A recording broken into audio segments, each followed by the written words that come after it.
Yeah, Solid Hill TD, yes, what's up? Yeah, come on. I.O.W. Sports Network, late night edition. Let's go. Come on. We about to raise the bar. Wild card mar. Everybody grab a seat, cause you know we about to spark. Late night sports talk. Modelo Le Cigar. Man, you don't wanna start. Wild card mar. We about to raise the bar. Wild card mar. Everybody grab a seat, cause you know we about to spark. Late night sports talk. Modelo Le Cigar. Man, you don't wanna start. Wild card mar. Hey. L Boogie with the hot flame, ashtray full of top names, little tree for your membrane. This the 9-hour time frame. I just snatched up a 6-pack, got my hands on a lid pack, whipping up a little batch of snacks. Yeah, man, I think I'm all set. Late night, can't sleep, go ahead and just tap in. Better grab you a cold one, and we about to get some laps in. Wild card on the microphone, he'll hit you with a couple flurries. Y'all need to just strap in for some entertainment sports commentary. We about to raise the bar. Wild card mar. Everybody grab a seat, cause you know we about to spark. Late night sports talk. Modelo Le Cigar. Man, you don't wanna start. Wild card mar. We about to raise the bar. Wild card mar. Yes, sir. Yes, sir. Yes, sir. Yes, sir. What's happening, y'all? How we doing, y'all? Is everything well? Is everything well? How y'all doing? How y'all doing? It's your boy Wild Card Mar back in the building. I know. I took the week off. I guess I underestimated how busy I am, and didn't make no shows last week. Been fighting a cold this week, but I made it. I made it a point. I said, yo, I brought the late night owl show back, so I got to make sure I stay consistent with it. That's the name of this game, is consistency in content. If you do those two, sky's the limit, right? Consistency in content. So here I am, because I love you guys. I love you guys. Appreciate you guys rocking with your boy. You feel me? I appreciate y'all. So, as you see the headline, I got a lot of stuff to talk about with y'all for the next 58 minutes. You feel me? In the sports world, got a lot to talk about. Okay, and we're gonna try to discuss it all. All right. We like to talk about all types of sports, and also, we also try to, do our best at I.O.W. Sports is to keep it real, keep it greasy.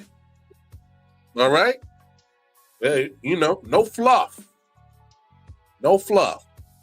So I definitely want to talk about a couple of things. Obviously, this week Ceedee Lamb got paid. I'm gonna tell you the real reason why Ceedee Lamb got paid. All right, I'm gonna tell you the real reason why he got paid.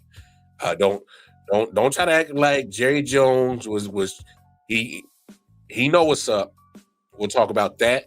There's some other notable players in the NFL that want to get paid. Right? And I can't blame them. I ain't mad at them. They got to do what they got to do. They got to do what they got to do. So, hey, whatever tactic that they want to use to want to get paid, by all means, they're going to do it. They're going to use it. But I respect it. But let's start here. Let's start right here with this topic, because I think it matters. Because I am a huge, I'm a baseball fan. Just a little backstory about me. Representation matters. All right. And the reason why it matters, especially in Major League Baseball, as I put that header up. Excuse me. Just a little backstory about me. I played baseball before any other sport. I played baseball before I did football, before I did basketball. Baseball was my number one sport. Baseball was actually the sport I had dreams of actually well, not dreams, I actually had opportunities to actually do something with. And I stuck with it.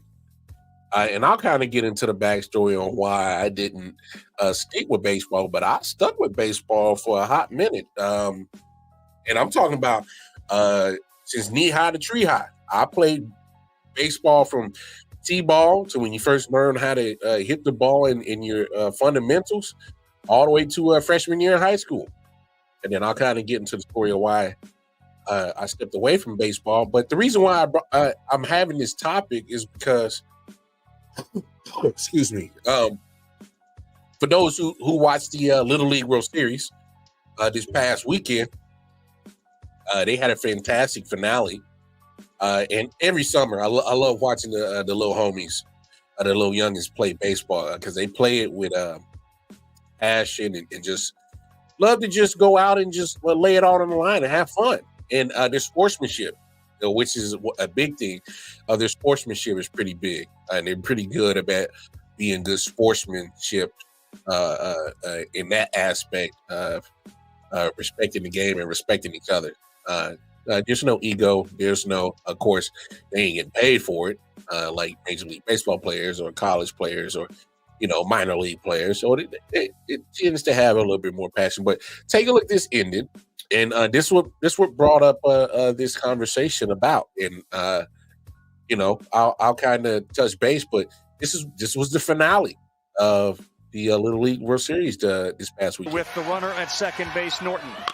He gets it down. Oh, it's perfect. They throw it away. Blake Berry's going to win the Little League World Series championship.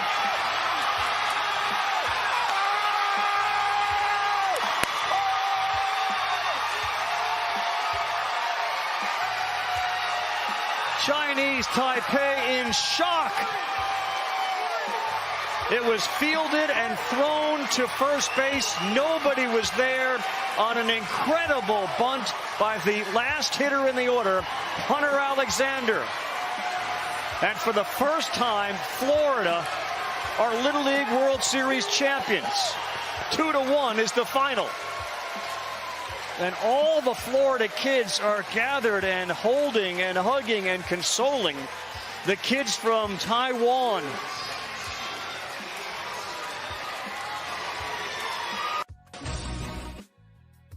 Yeah, so there it is. That was the ending of that Florida versus Chinese Taipei, Taiwan, Little League World Series final this past weekend. Like everything I said before, the kids were playing with passion. That was a 2-1 game. Literally, the last hitter in the lineup of Florida hits the perfect bunt. Nobody was there at first to field the bunt, so the first baseman wasn't there. And pitcher threw it away. But no, you see the sportsmanship amongst the teams. These kids never met before. They know these guys. They just met them. And the first time you meet these young kids is being opponents in a championship game, international championship game. So they don't know each other worth a damn, but they still took the time out and respect each other and show love to each other. You saw the young brother right there for Florida. And this is the reason why I played that clip to set this up. Because I think we need to have this conversation. Representation matters in Major League Baseball. And I think it starts at Major League Baseball so that it trickles down to the college level, to the, high school level, down to the Little League level. Representation matters.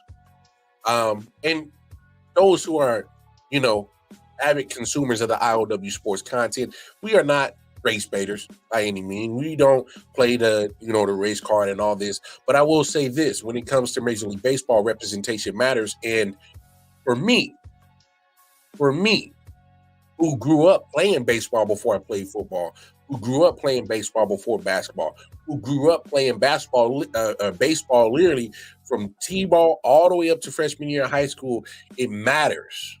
Because I had the fortunate, to look up to the Ken Griffey's, the Kenny Loftons, the Albert Bells, the Eddie Murrays, the Barry Bonds, the Barry Larkins. You know, I got to look up to those the Brandon Phillips.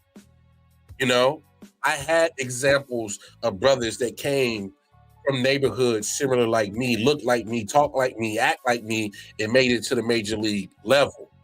You know, so here's my thing. They don't try to act like, oh, black kids don't play baseball. That's a lie. You know why? You know why I know that's a lie? Because I'm an example of a kid that played baseball. Not only do I know it's a lie, I got a whole museum in my city right now. In my city, Kansas City. I can go 25 minutes east. Go right down I-70. Get off the Paseo.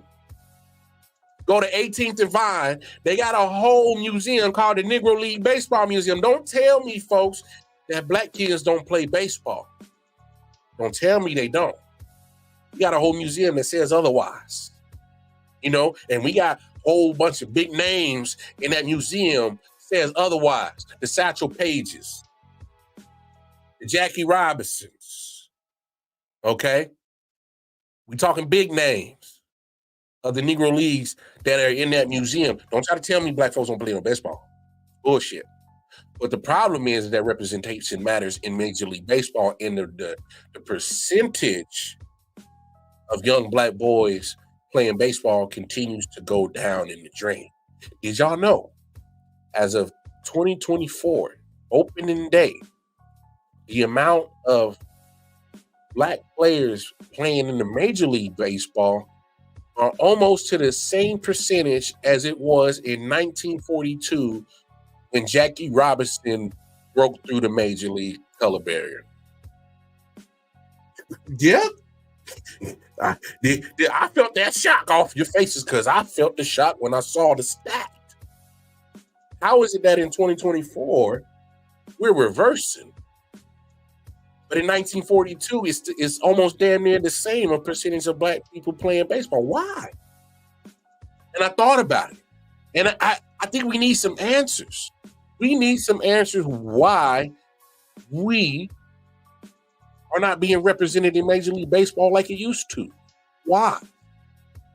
And so I'm trying to find the correct answers and reasons why. And I stumbled upon this clip. All right, and I'm going to play it for y'all in just a second. I stumbled upon this clip, and Keyshawn Johnson was talking about it with David Justice. I remember David Justice, pretty boy. Back in the days, he used to be a little ladies' man. He used to had the ladies going woo woo for him back in the days. Played for the Braves. Made a lot of money. Was doing good for himself. He was one of the prime examples of a brother that I get to see play baseball. So I'm gonna play this clip, and we gonna talk about it. We're gonna talk about it. So listen to Keyshawn Johnson and David Justice have their little conversation. We don't see a whole lot of American black players in the major leagues today. Opening day, it was only 6%. Record historical low for American black players to be playing in the major leagues. How can that get fixed and changed so we can get back to having more American baseball players out on the diamond? So there's this thing called travel ball. Travel ball, you guys, was billed as like AAU basketball type of thing. But what you don't understand is it costs a lot of money to play travel ball. You got all the white kids whose parents can't afford it. They're playing travel ball. Yeah. They go get the one brother out the neighborhood who can play, and a lot of times they sponsor him. But why is it Major League Baseball, though? Well, so they build facilities in Venezuela, Puerto Rico, Dominican Republic. They build facilities for underprivileged Latin kids, which is absolutely great that they do, because they're giving them an opportunity that they would not have because of their financial means. Why can't you do that stateside, though? Why can't you put facilities in LA and fund them? Put something in the South, put something, put them, strategically around the country and provide an avenue for us to play. We don't see So that was just a little snippet of their conversation that they had. And one thing that really, really stood out to me, what David Justice has said is Major League Baseball actually builds facilities in these lower impoverished countries of Latin descent, which I agree with him. Bravo, Major League Baseball. But it reminds me of how MLB is operating, how our government is operating. You know what I mean? Let's not act like our government don't send money overseas. They send money overseas to Ukraine, right? You know, help the poor people over there during this little war situation, right? Or they'll send money somewhere else overseas to another country that they do need it, by all means. But what about the broke motherfuckers over here? I could go to downtown Kansas City and look under a bridge, and I could find me a hobo. Trust and believe. I could go to any city, major city. I could go to Chicago, L.A. L.A. got a whole skid row, a whole row full of hobos. So don't. In the Davis point, I understand. Do good for other poor countries. I understand it. I'm not against that. What about us? We don't play baseball. We don't care. So MLB is taking all these facilities and building in Venezuela and South America, Puerto Rico, Cuba, Haiti, Dominican Republic. Cool. By all means, bravo. Why can't we have a facility out here in Kansas City? We got the Negro League Baseball Museums. We can't revitalize the love of baseball in our black youth, in our city? Huh? I started playing baseball in Kansas City youth. Why can't we have more youngins look like me play they sport? Huh? You trying to tell me that there ain't no talent, no brothers out there in South Central, Compton, Watts, Long Beach that can't play no ball? Come on now. I know they know how to. Come on. So don't try to act like we. Come on, put it a facility in Chicago. Some facilities down south. Hey, athleticism was crazy in the South. I mean, they take it so serious. They put it over academics. Don't. That's another conversation for another day. They put it over academics down south. Don't try to act like there ain't no brothers down there that can play no baseball. Come on. New York, Jersey, Michigan. Y'all forget Derek Jeter. He may be biracial, but his family from Michigan. He learned that from somebody. You put up Northwest, Seattle, Oregon, somewhere. Come on. Talk to me. Don't try to act like it. My major point of this conversation is that representation matters in the Major League Baseball. Where are my Barry Bonds, my King Griffey's, my Barry Larkins, Albert Bells, Eddie Murray? Where are those guys for the younger generation? 6%. I'm having a hard time trying to find the black players in Major League Baseball. And I watch it. I know of Josh Bell. That's probably, like, literally off the top of my head, is probably the only black player in Major League Baseball. Okay, Mookie Betts happens to be one of the best. So there it is. How is Mookie Betts one of the best players in all of baseball right now, but he's one of very few? It needs to be more Mookie Betts for this generation under me and coming up. It needs to be more. But let me tell y'all a little personal story on why I think representation matters, and probably one of the reasons why you don't see a lot of brothers playing baseball. Personal story. All right. Like I said, I played baseball from T-ball all the way up to freshman year. My freshman year, I was living in Des Moines, Iowa, West Des Moines, Iowa, to be exact. All right. So you can imagine the ratio of black to white. Yes, it's very, very, very small. I can count on how many black folks I saw on a regular day in West Des Moines, Iowa. It was 4, and all of them we stayed in the same house. It was my mom and my daddy, my sister. All right, I'm being facetious, but it's not that far off. As facetious as I'm being, it wasn't that far off. So fall comes, football season. I played freshman football, blase. Basketball season, I really didn't want to play. I tried out for a week, and I just like, I wasn't feeling it, whatever. Spring comes, I'm just kind of just another normal student. Summer comes, baseball time, all right? I'm in the hot sun with these guys every day, day in, day out. I'm at practice. I'm at the first couple of games that we got. And then I noticed, Coach, he act like he don't see me. I was by far the fastest kid on the team, all right? By far, all right?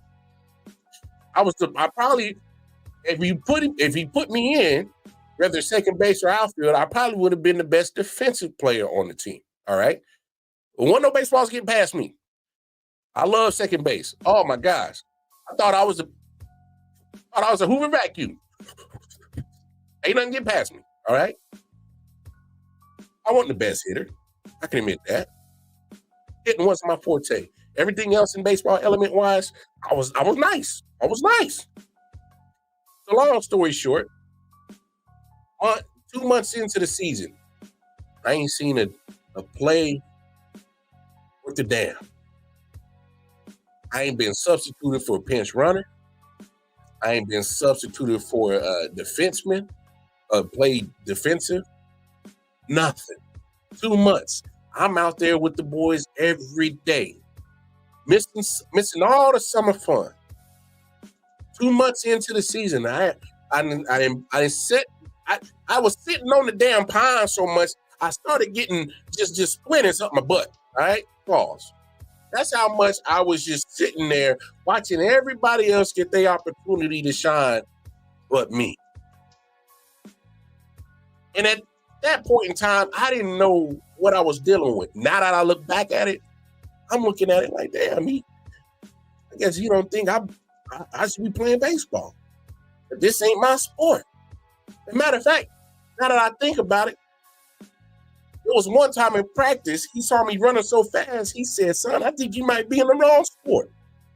Now that I think about it, he was trying to tell me something like, hey, man, baseball ain't your sport. It's summertime. Go take your black ass to track. That's really what he meant to say now that I think about it. So it's not just the financial things that separate young black kids from playing baseball. It's also adults that are really pissing on the flames of these young brothers. Because it happened to me. It happened to me. He took my love of baseball and he pissed on it. I stopped playing. Had I been more mentally strong, I was a kid. I was 14, 15 years old. I didn't know. I didn't even tell my parents about this situation. If they happen to watch this would probably be the first time they hear about this. I didn't know that an adult was swaying me because he thought I couldn't hack it. Because he thought that I was in the wrong sport. He suggested that you should go do track with your black ass.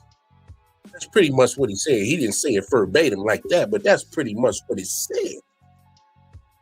So put the financial stuff to the side. There's adults that are really pissing on people's dreams. I had dreams and aspirations of being a Major League Baseball player, but here I am, 14-year-old kid,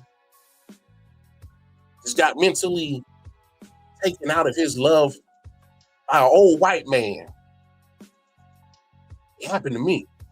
So I wouldn't be surprised if it's happened to other little brothers out there playing baseball. I won't be surprised. So we could talk about the financial things that are keeping young black kids away from playing baseball. We also need to talk about the actual adults who are being rained, pissing on people's parades. That needs to be an aspect that needs to get talked about. So when you're talking about representation in Major League Baseball, it's a whole lineage of things that's happening between Little League all the way up to the majors. It's a whole bunch. Right there, a whole bunch of stuff that can happen that can deter these young brothers from playing baseball. It matters, and it matters. But yeah, that's my story, and so I understand why the numbers are so low of black boys playing baseball. I understand, and it's a shame. It's a shame, because I just hate that. It feel like he's either playing football or basketball are only options athletically. It shouldn't be. It shouldn't be. Isn't America's favorite pastime? Come on now. So, but yeah, let's move on. Let's move on to our next topic. And as y'all saw, Ceedee Lamb got paid. Got a big check. All right? Got a big check. But I'm going to tell y'all the real reason why Ceedee got paid. Okay? Y'all ready for this? Y'all ready for this? Ceedee Lamb, look, let's start right here. I know people they wanted to make it a standstill between Ceedee Lamb and Jerry Jones. But I'm going to tell y'all, Ceedee Lamb was going to win that standoff. He was going to win that standoff. And the reason why he was going to win that standoff is because Ceedee Lamb. He had more leverage than, say, a Jamar Chase. He had more leverage than you say a Brandon I.O.W. He had more leverage than a T. Higgins. Ceedee Lamb had a lot of leverage. All right. And I'm gonna break it down what I mean by the amount of leverage that he had. All right. But we also got to talk about Jerry Jones. See, Jerry Jones, he ain't no fool. He's an old bat that's crazy as hell. Says a lot of crazy stuff. Will flap his gums about some other stuff. And at the end of the day,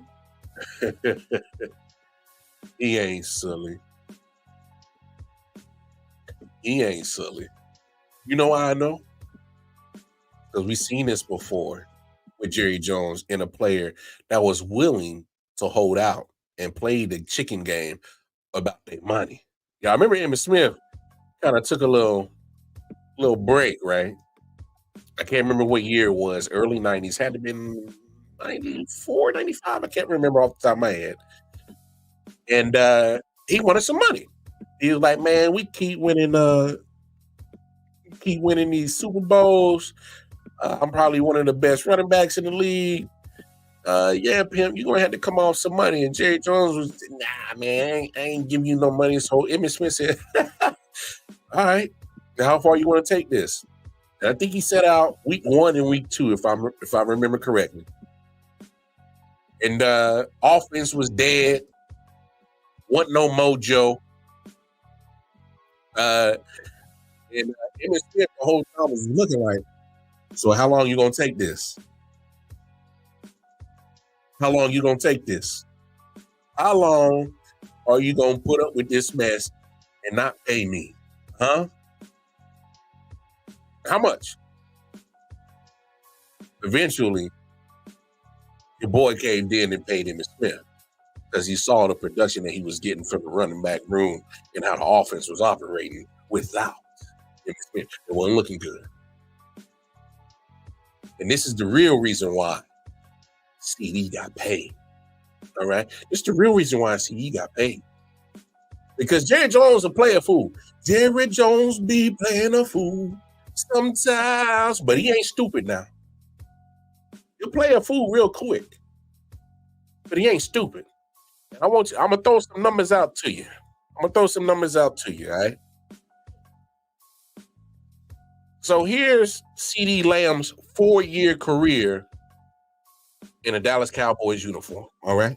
So 4 years, 395 receptions, 5,145 yards, 32 touchdowns. All right. That's his 4-year career in a Cowboys uniform. 4 years. Now, obviously, this might need to get updated, but here's the list of players who have actually accumulated playing time or stats with the Dallas Cowboys in those last 4 years. All right. So Jalen Brooks, he has a year of stats accrued with the Dallas Cowboys. He has 64 yards, no touchdowns, 6 receptions. Brandon Cooks, familiar? Yeah, he's been around the league, has about 5,000-yard seasons in his career. Patriots, Saints, Rams, a couple other teams in there. But he has 1 year accrued with the Dallas Cowboys. He has 657 yards, 8 TDs, 54 receptions. All right. Jalen Tolbert, he has 2 years worth of stats in a Cowboys uniform. He has 2 TDs, 24 receptions, 280 yards.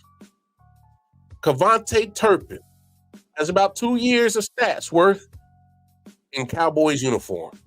136 yards, 3 TDs, 13 receptions.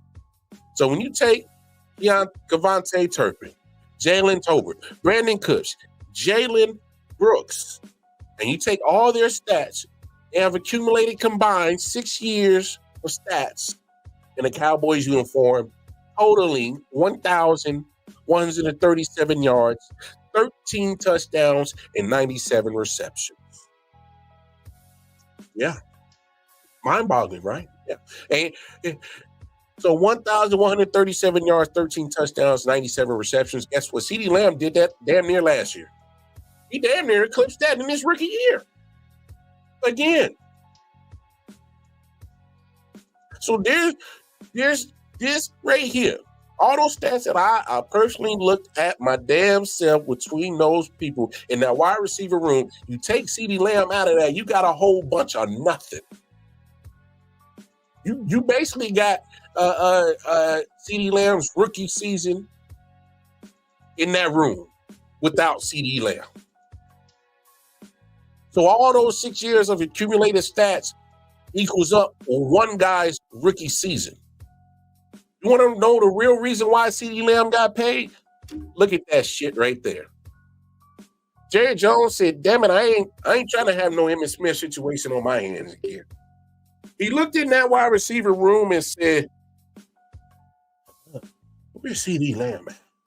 Oh, he ain't here? Oh, he still wants his money?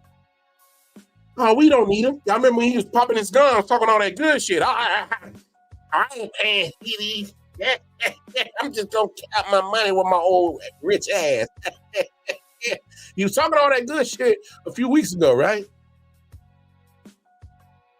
Then preseason game 1 went by. He was still popping his good shit. I ain't paying him. Preseason 2 game went by. I know we getting closer to the regular season. I ain't paying this black ass. All right. Preseason game, week 3 went by.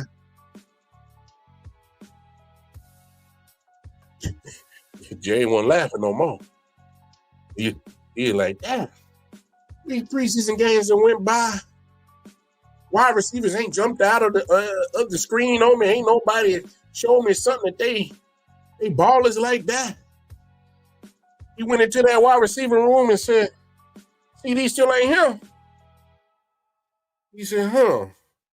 He probably looked at them same stats that I just spewed out. He said, damn, Kevontae Turpin. Man, this month been here 2 years and only got me 136 yards, 3 TDs, and 13 receptions. Yeah, Jalen Tolbert. Been here 2 years, he got me 280 yards and 2 TDs and 24 receptions. Is that correct, stat man? Yeah. Damn, Jalen Brooks been here a year, 64 yards.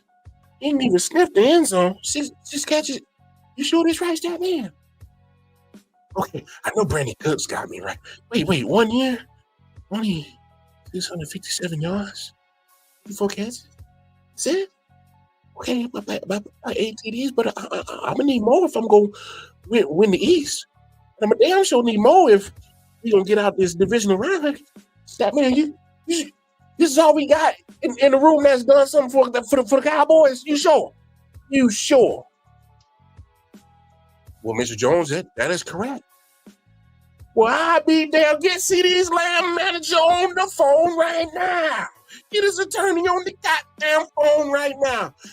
Ceedee, hey man, you know I was popping that good shit, but you know I like some good old Tennessee double barrel whiskey. You know I was sipping and tripping. Not bad. How much you want? How much you want? Ladies and gentlemen, let's be real. See, I'm gonna break it down to y'all what it really is. Jerry Jones is running a business. First guy to ever have a North American sports organization be worth $1 billion. All right? He's the first owner of a North American team for his team to be valued at $10 billion. Just achieved that this past summer. He's the first North American sports owner to make a revenue by himself, a revenue of $1 billion as a franchise. Yes.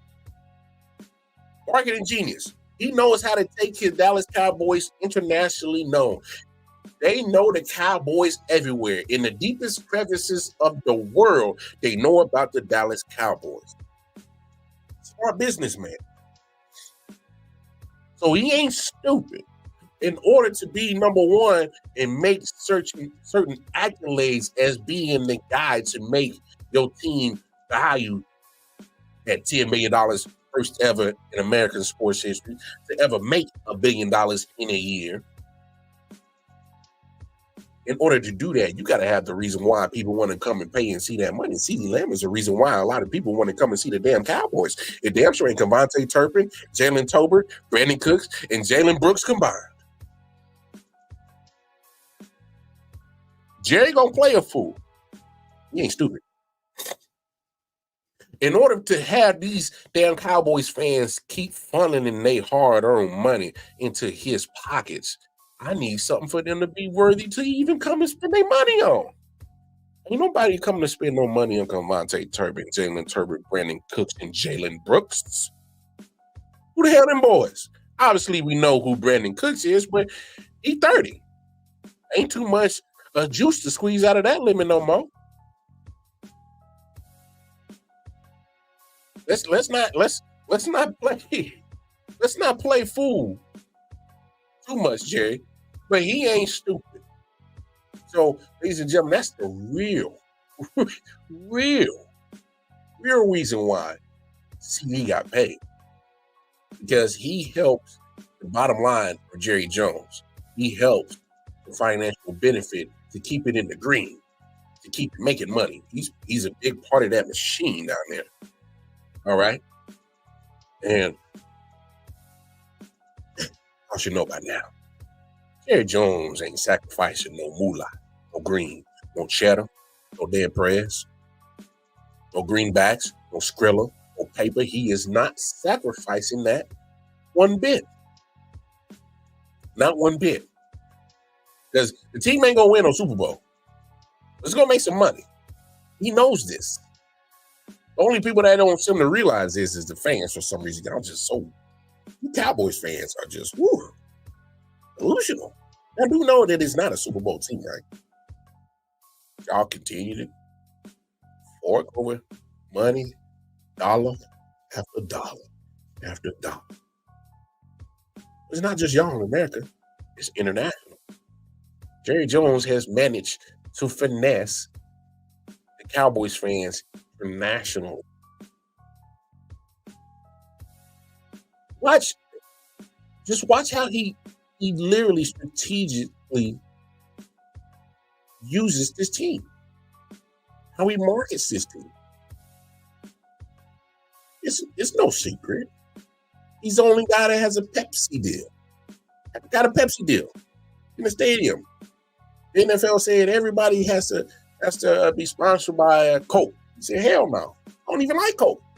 I'm at Pepsi. Struck up a big old deal. got Pepsi flowing throughout damn AT&T Stadium. You know, if he don't like how certain things look, no.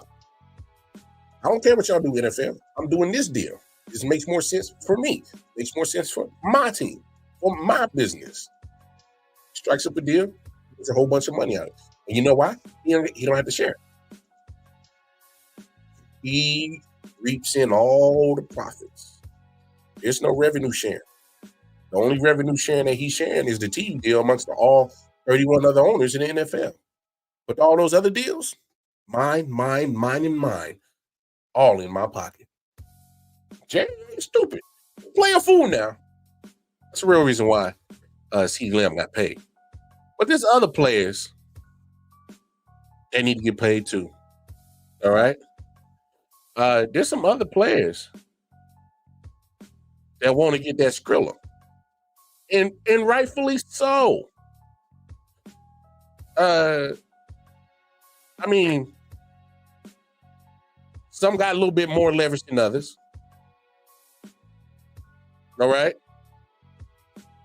Some need to realize some things.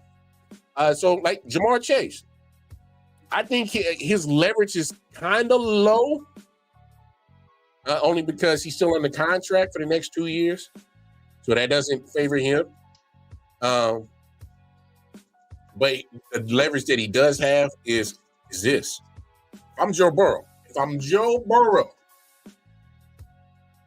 going to Mike Brown to own him. Like, hey, Mike, I understand how you do business. I understand.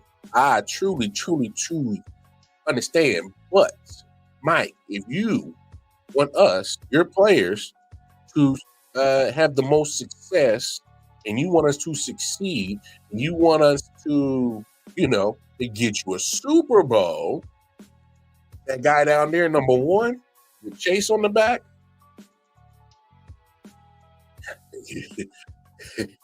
kind of need him.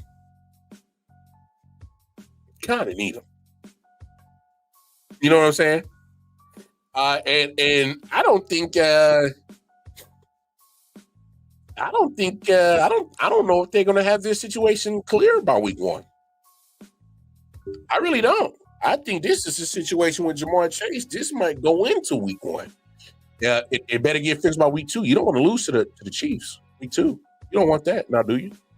But check this out. Here's what we're hearing. Negotiations between these two sides are slow going right now. And I think Zach Taylor was enthused about the fact that Jamar Chase had been back participating in practice, but those have only been walk-through practices. When he's practiced, it was all individual drills, not full-on practice. And this is a situation that has bared watching all training camp long and continues to bear watching. You could tell today it was almost as if Jamar Chase was trying to replace the narrative that Zach Taylor used yesterday. In fact, Zach Taylor yesterday was very confident and optimistic that Jamar Chase would be practicing today, that he would be playing in week one. And Jamar Chase almost made a statement of his own by showing up and not practicing today, as if to say, this narrative is not going to be dictated entirely by the Cincinnati Bengals. And clearly, there still is an issue unless Jamar Chase gets paid. I don't blame him. I don't blame Jamar Chase for selectively participating in certain practice situations. If he wants to get paid, I'm not going to put myself in jeopardy physically. I'm playing with my money, and y'all playing with my money, and I damn sure ain't going to get hurt in practice, because then you're going to use that against me to not pay me my money. So I totally understand what Jamar Chase is doing. I respect it. How far is he willing to go? Because at some point in time, he's going to start accruing fines, penalties, because he's under contract. He's under contract. At some point in time, they're going to start levying those fines for missing practices and missing games. And he needs to make sure that, he needs to make sure that he gets an accruement of an NFL year. That part. So that's the part where I'm at, where he has a little bit of leverage, but not also what Ceedee Lamb got. Not that leverage. You ain't got that leverage. Ceedee Lamb's leverage was sitting right there in that wide receiver room without him. He said, "Yeah, Jay, go look at that wide receiver room. See if I ain't got no leverage." Jamar Chase is under contract, and Mike Brown has a history of being cheap. You know, come on. One of his players out that has been helping the Bengals have their Super Bowl window open, and Joe Mixon, he had to take a pay cut to stay. Still wanted to stay, and he was like, you know, eventually the team traded him because he was going to continue to ask for more money. You also got T. Higgins on that team. T. Higgins is under that 1-year tender. His situation, in my opinion, is just like Jamar Chase's. He won the contract, got that tender. Well, I'm not in. Mike Brown he is in no a hurry to give any of those wide receivers money. He damn sure probably won't pay T. Higgins. He'll play under that tender this year, and he'll let him walk next year. He won't pay him. I can see it already.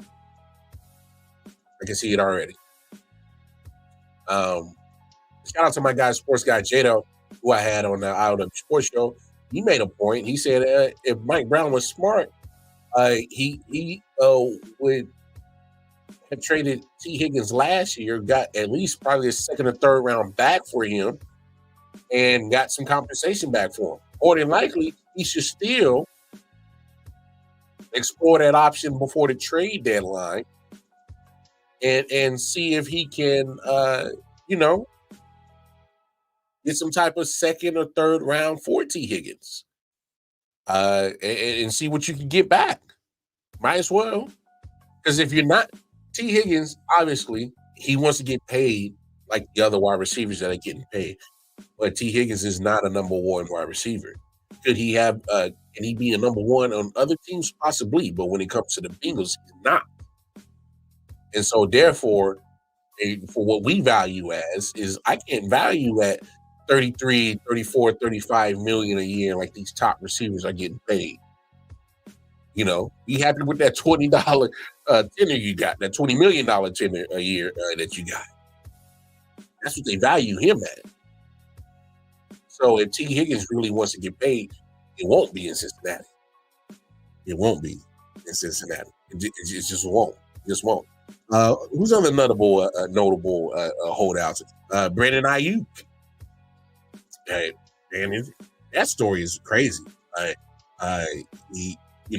Patriots wanted him. He didn't want to go there. Apparently, there was a deal already in play to go to Pittsburgh. Not sure what's going on with that. I heard the Commanders wanted Brandon I.O.W. That made sense because him and the quarterback. Give me, I had a brain fart. Jalen Daniels, yes, played at Arizona State together. They were hanging out pretty much majority of the summer, so that makes sense on a team that should make a chance to go get Brandon I.O.W. But I just think his best bet is just to take whatever he can get from San Francisco. But then also, here's my biggest thing with Brandon I.O.W. I don't think he can hold out thinking that his holdout is going to make that much of a difference on that team.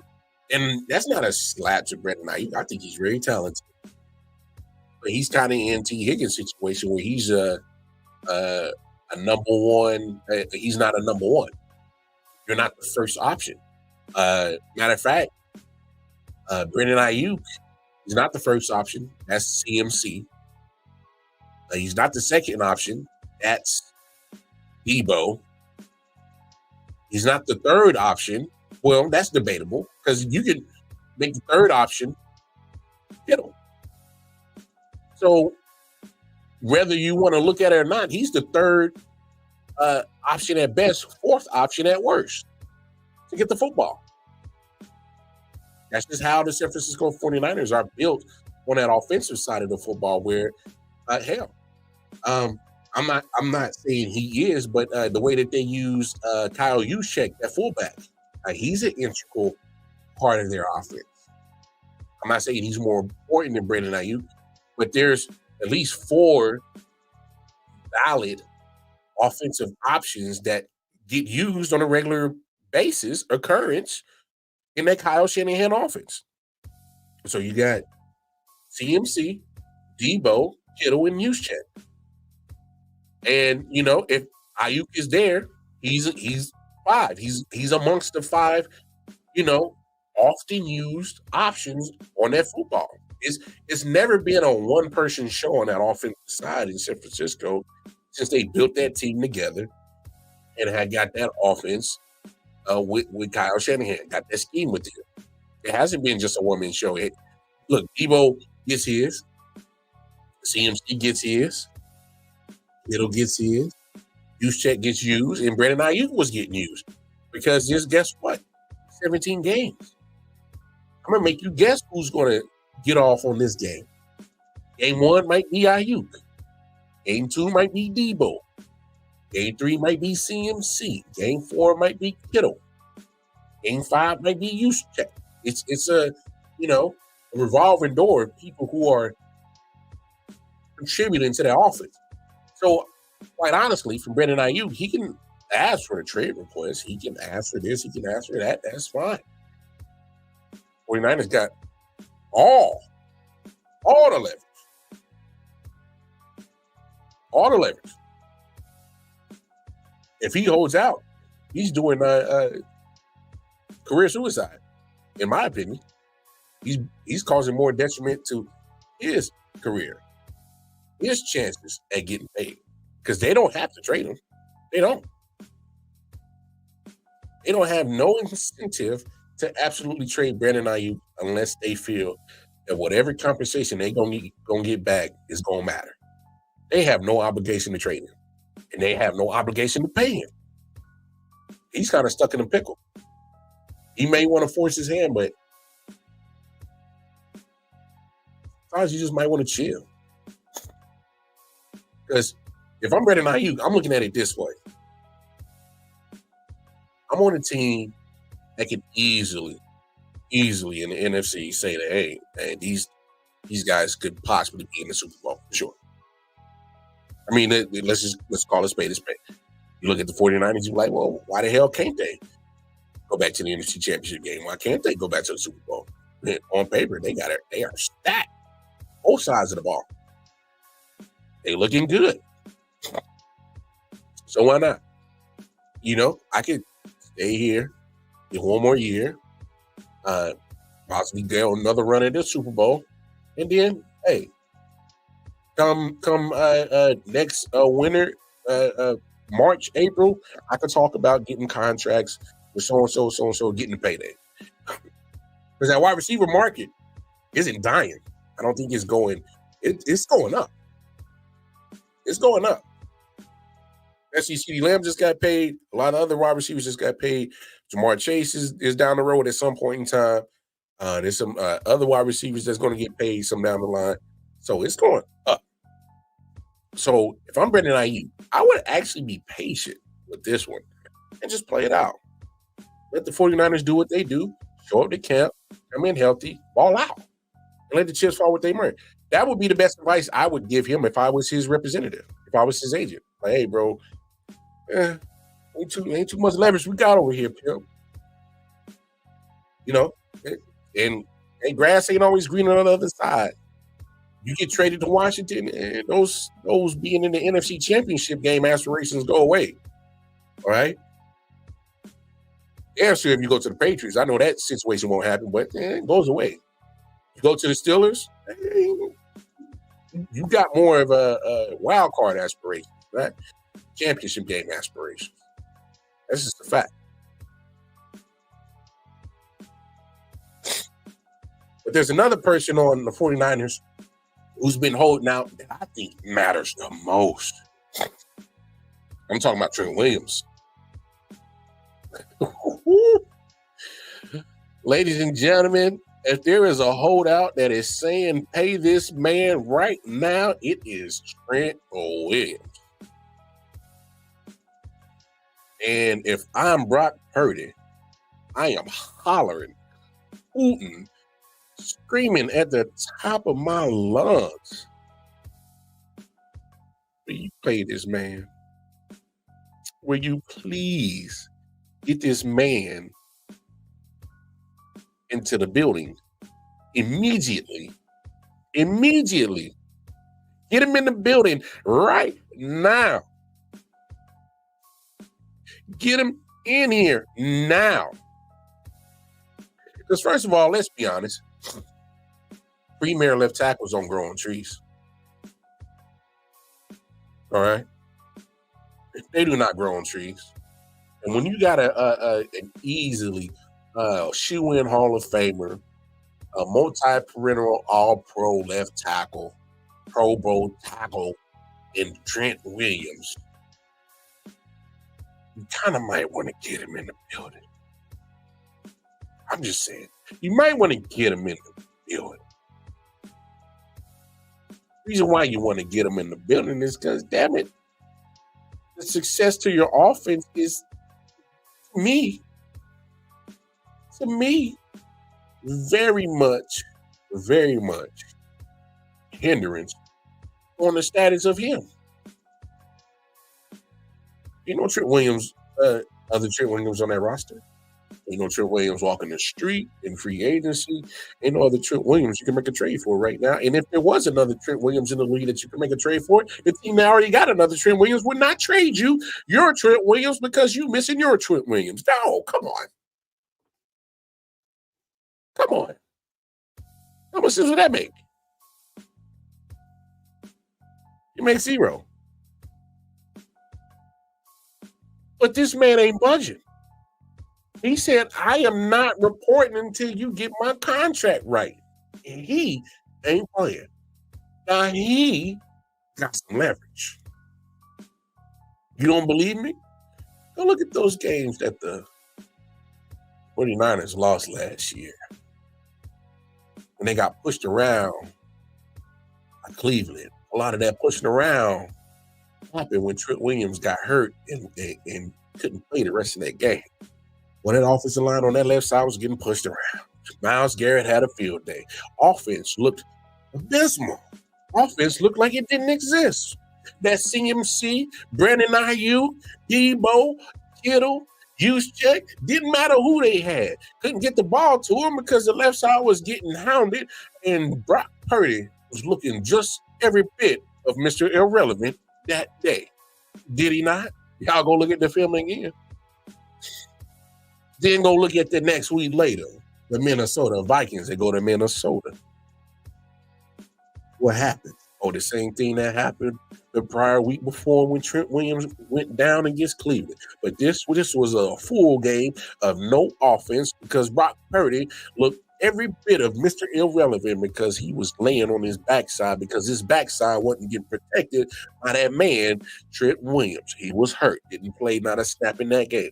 Don't try to tell me and feed me some bull that the 49ers can be successful without Trent Williams. I call bullshit.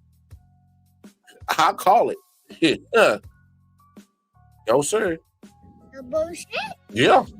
The bullshit? I call it. Ain't no way. You can't tell me that the 49ers are far off better without Trent Williams. So if there's a significant holdout that is more crazier than others or more needs to get addressed than others,